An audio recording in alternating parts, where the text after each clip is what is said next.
So what was the question again? Oh, why is it called the traffic jam? Well, you know, the reason is, it's because I have two really cool cars. Seriously cool cars. And I love drifting, racing, because I am fast and slick. And plus, I like to create a bit of traffic jam myself with a whole lot of great music. Bulunaka, my name is Real, your host and DJ, right here on the Today FM Traffic Jam, every weekday from 3 p.m. to 7. Right here on Today FM, today's hit music.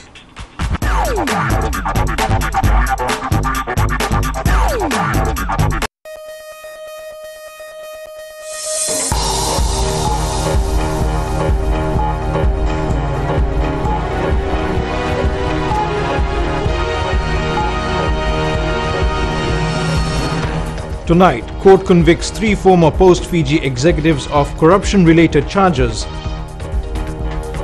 India's Prime Minister Narendra Modi's visit hailed a success. And growing trade among MSG member states, where the real potential lies.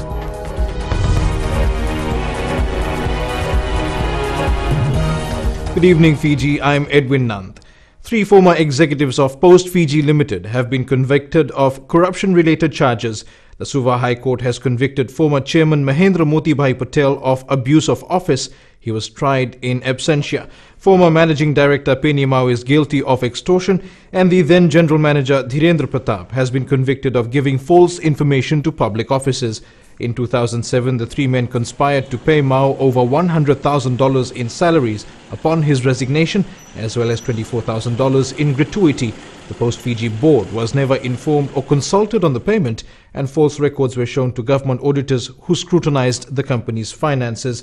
Mediation will be held tomorrow morning, and bail has been extended for Pratap and Mao. All 3 were found guilty by 2 of the 3 assessors. India's Prime Minister Narendra Modi has ended a successful one-day state visit. He flew off from Nosori Airport, heading back to India last night. Savaita Tambua has the story. Before jetting out of the country yesterday, he pointed out the positive outcome of having a democratic government. We are located in a different oceans, but what unites us today is our democracy, the diversity of the society, our creed that all human beings are equal, and our commitment to the liberty, dignity, and rights of every individual. Modi arrived at Nosori Airport at 10 last night, ready for departure. Modi listened to the band for the last time before heading back to India as Prime Minister Vorenge Bainimarama, RFMF Commander Brigadier General Moses Sitikuitonga, government ministers and other officials waited to say goodbye to India's Prime Minister. Meanwhile, the Indian High Commission saluted Fiji for the security provided yesterday. Security is one of the primary concerns for such dignitaries traveling around the world. And Fiji prepared itself very well. Prime Minister Modi left the country last night, and now the government and nations are preparing for China's state visit tomorrow. Sabaira Tambua, FBC News. And Fiji's High Commissioner to India Yogesh Karan says the one-day state visit could not have gone any better. The 2 countries signed a number of agreements, but the hard yards for Karan begin when he returns to India. Vitika Pratap reports. Hosting the Prime Minister of a country with over 1.2 billion people requires intense planning and preparations, but we've pulled it off without a hitch. There are a lot of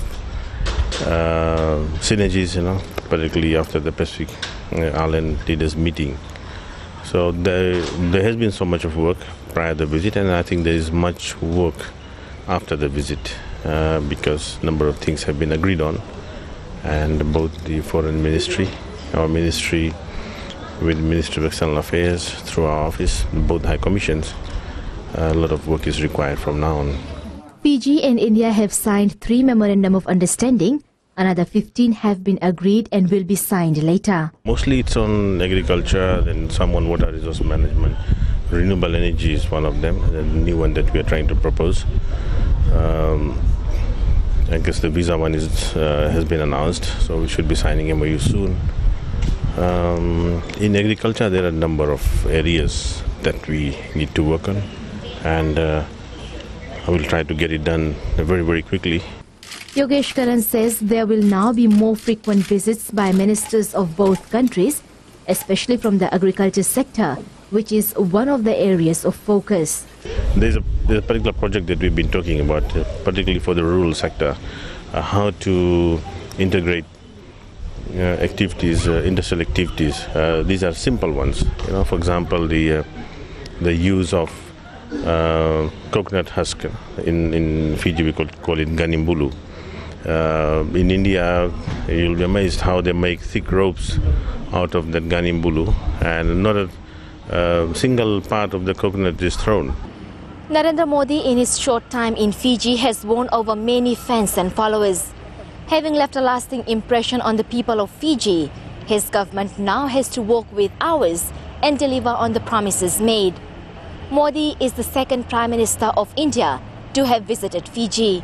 Ritika Pratap, FBC News. Fiji's largest export potentials lie in the region, specifically members of the Melanesian Spearhead Group. Speaking at the second MSG trade show briefing today, Permanent Secretary for Trade Shaheen Ali says Fiji needs to tap into the millions of dollars worth of trade ripe for the picking. Akosita Tale reports. Fiji's greatest export potential lies not in far-flung parts of the world, but within the Pacific. Papua New Guinea is one of our top export destinations.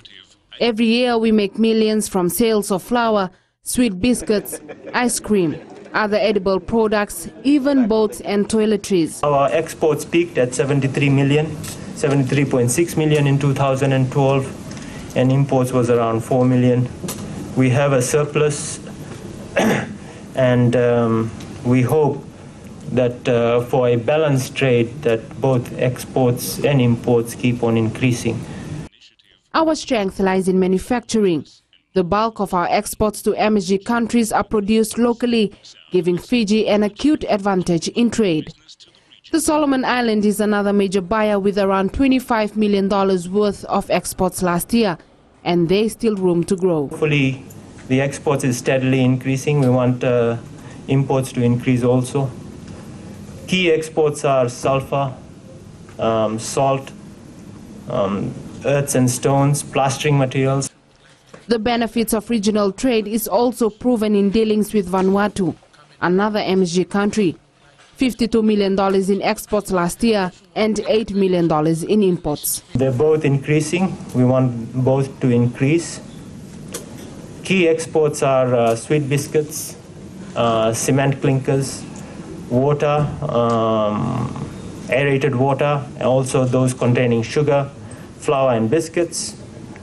20 companies and 25 individuals from the private sector will participate at the second MSG Trade and Roadshow in Port Moresby, PNG, next weekend. The trade show is designed to bring together buyers and suppliers for direct negotiations and possible trade deals among MSG member countries. Akosita Tale, FBC News. After the break, Fiji praised for making progress in child protection and welfare.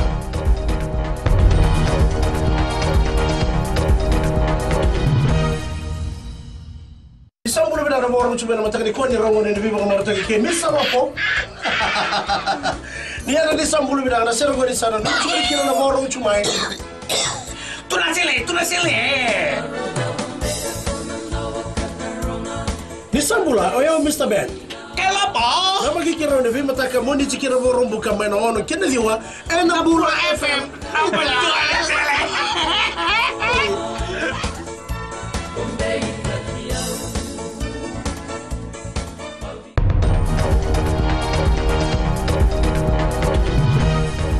Welcome back. The DPP's office has dropped a charge against a senior police officer. SSP Mbiu Matavo, who was chief of staff, was charged for allegedly swearing at a junior police officer who was on duty last year. He was charged with one count of promoting communal antagonism. The DPP's office says it does not intend to continue proceedings. Matavo was suspended. He has now been reinstated as Divisional Police Commander, Southern.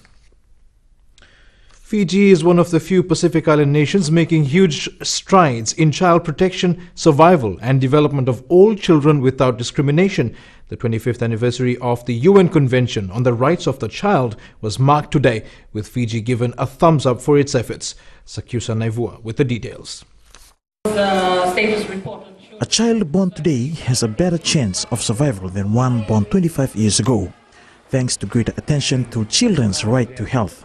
This is one of the areas in which Fiji has made immense progress since it ratified the UN Convention on Child Rights in 1993.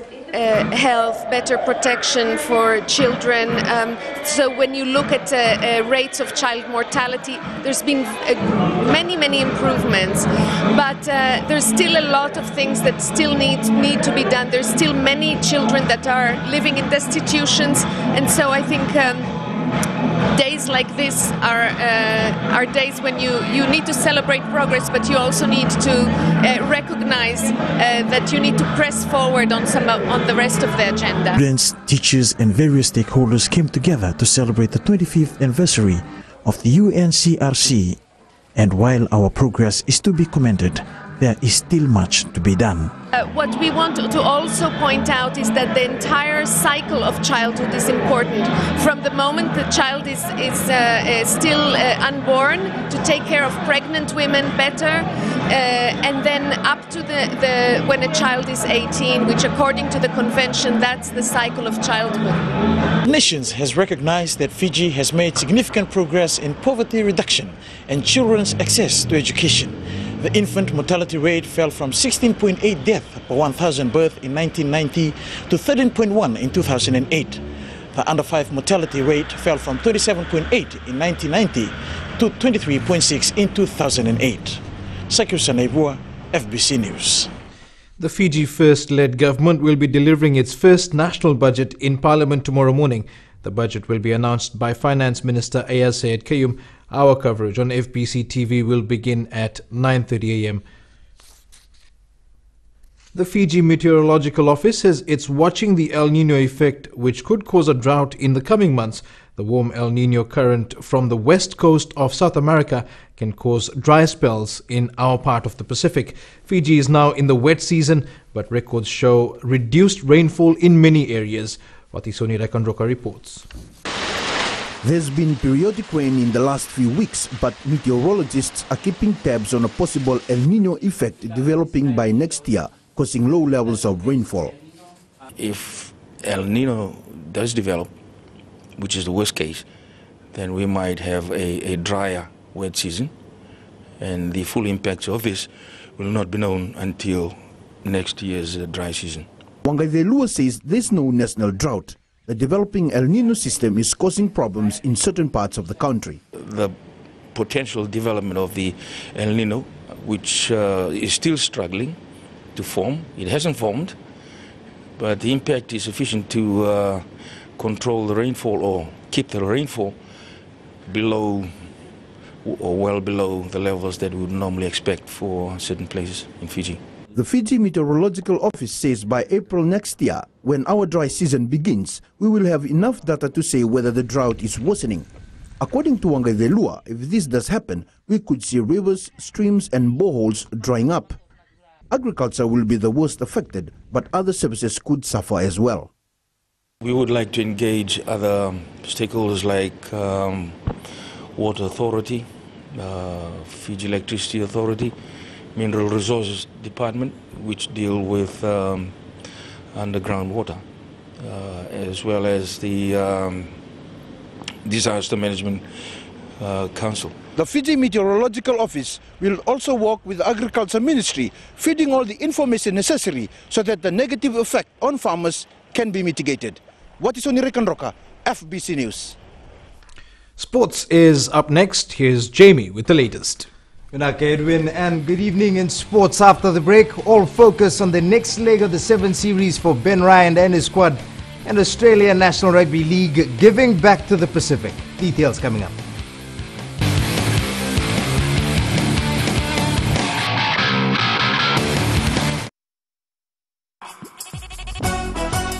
छू छू छू हे नमस्ते Fiji. आपके हर एक problem की दवा लेकर मैं आ गई हूँ 9 से 12 बजे तक आपकी सहेली रेनू। छू छू छू 40 में 20 का दिखना है। मैं हूँ ना आपके साथ में मिर्ची एफएम पर 9 से 12 बजे तक मंडे टू फ्राइडे। मिर्ची it's hot.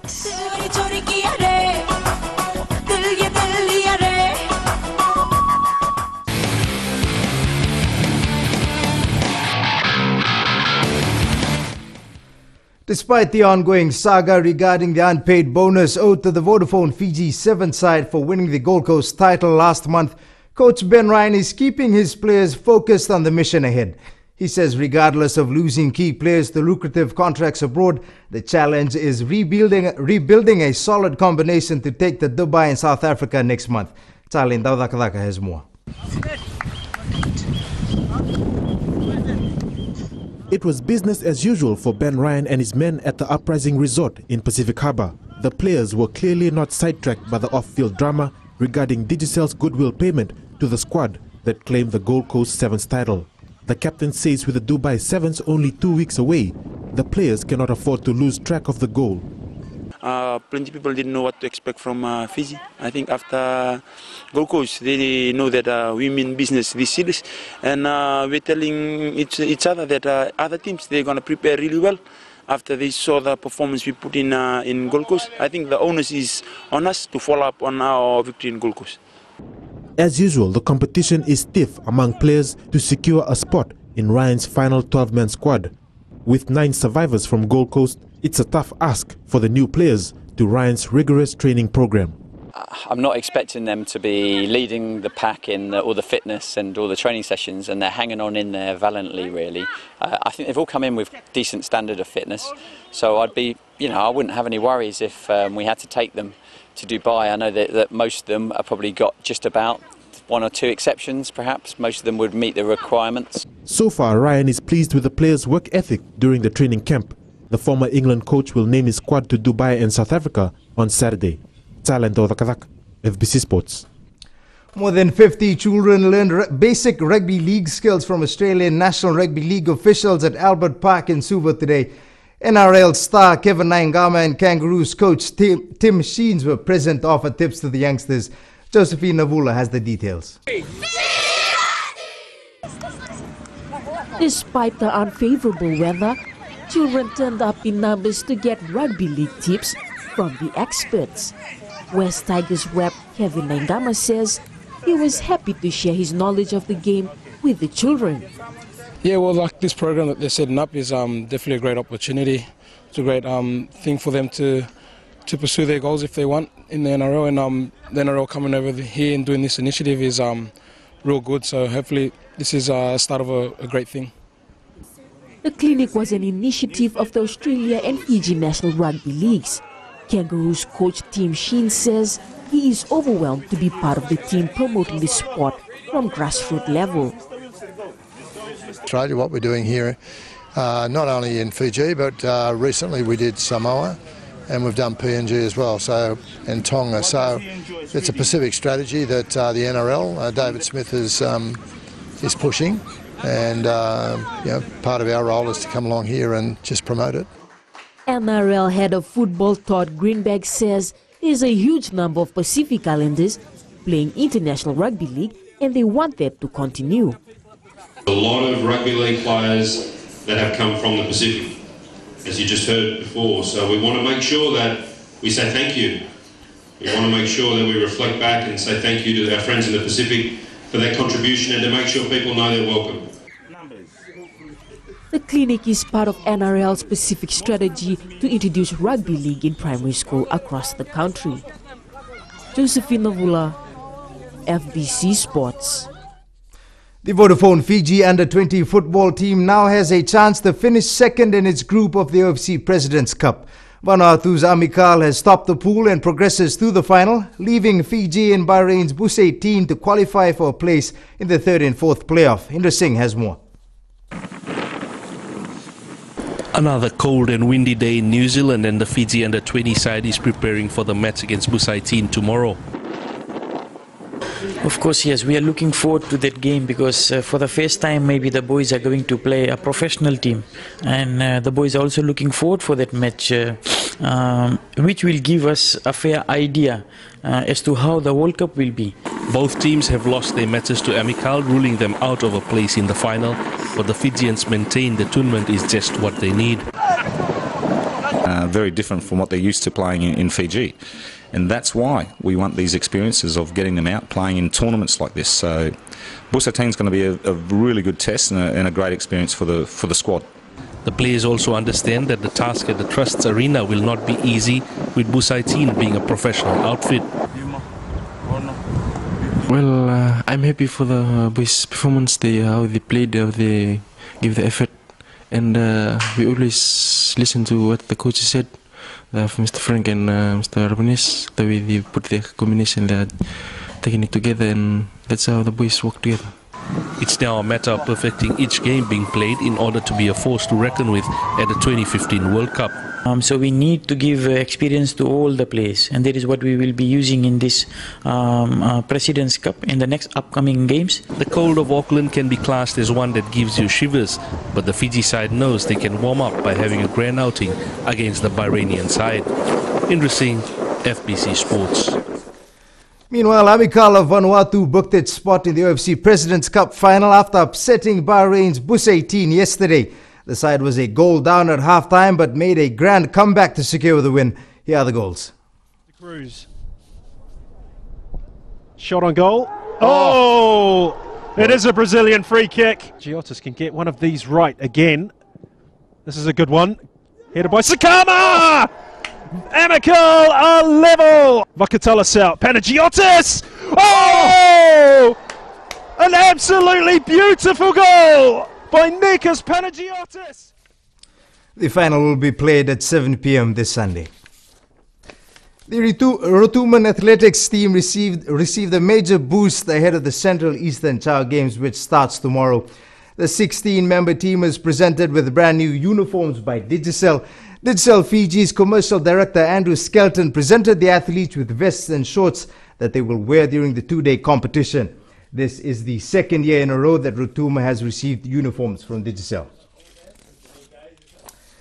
Meanwhile, Tailevu Athletics Association will be fielding more athletes than ever before at this year's Central Chow Games, with squad members travelling from far and wide to be part of this year's team. Officials say the athletes are well prepared to showcase their talents at the tournament. We've got about 125 athletes coming in from 11 schools around the Tailevu area. The furthest school that we have is Kamba, and for them to come to training they have to travel by boat and then get off and then come by bus. So it's quite a distance from Nosori, but for them to make it during our training sessions every day is really a big encouragement to the rest of the squad members. The Central Chow Games will begin tomorrow morning at the ANZ Stadium, starting with the Under-9 girls long jump at 8:30. That was your sports for tonight. Good evening.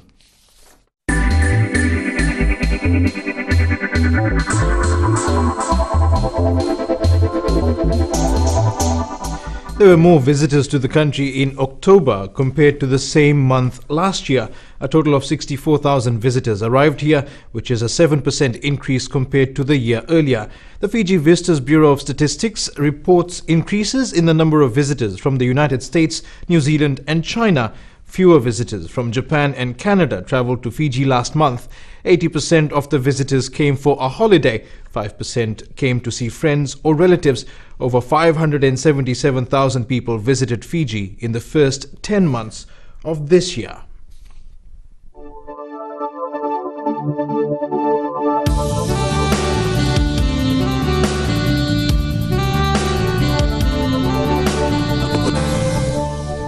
Some showers were experienced over the Lau Group, the eastern and interior parts of the larger islands today. Elsewhere, fine weather apart from afternoon or evening showers prevailed. A trough of low pressure remains slow moving over Rotuma and extends southeastwards over the eastern parts of Fiji. Meanwhile, another trough affects northern Cooks and French Polynesia. In temperatures, 33 degrees was the highest recorded today in Lambasa, Lautoka and Nadi. Expect some showers over the Lau Group, the eastern and interior parts of the other larger islands. Elsewhere, fine apart from possible afternoon or evening showers. Saturday's outlook, some showers over the interior and eastern parts of the larger islands, possible afternoon or evening showers elsewhere. And recapping our top stories again, former post-Fiji executives found guilty of corruption-related charges. Fiji successfully hosts India's Prime Minister Narendra Modi on one-day state visit, and DPP's office drops a charge against a senior police officer who allegedly swore at a junior officer. Now to the poll question. This week we ask, is Fiji's recognition in the international fora improving? Visit our FBC website to take part. Remember, you can send us newsworthy pictures and videos on email citizenseyes@fbc.com.fj or share it with us via our Facebook page, FBC News, or if you're on Twitter, follow and tweet us your news tips at FBC News or simply hashtag FBC News. That's our news tonight. Join us again tomorrow evening for another bulletin, but don't forget to watch our live coverage of the 2015 National Budget starting at 10:30 in the morning tomorrow on FBCTV. For now, from me, good night.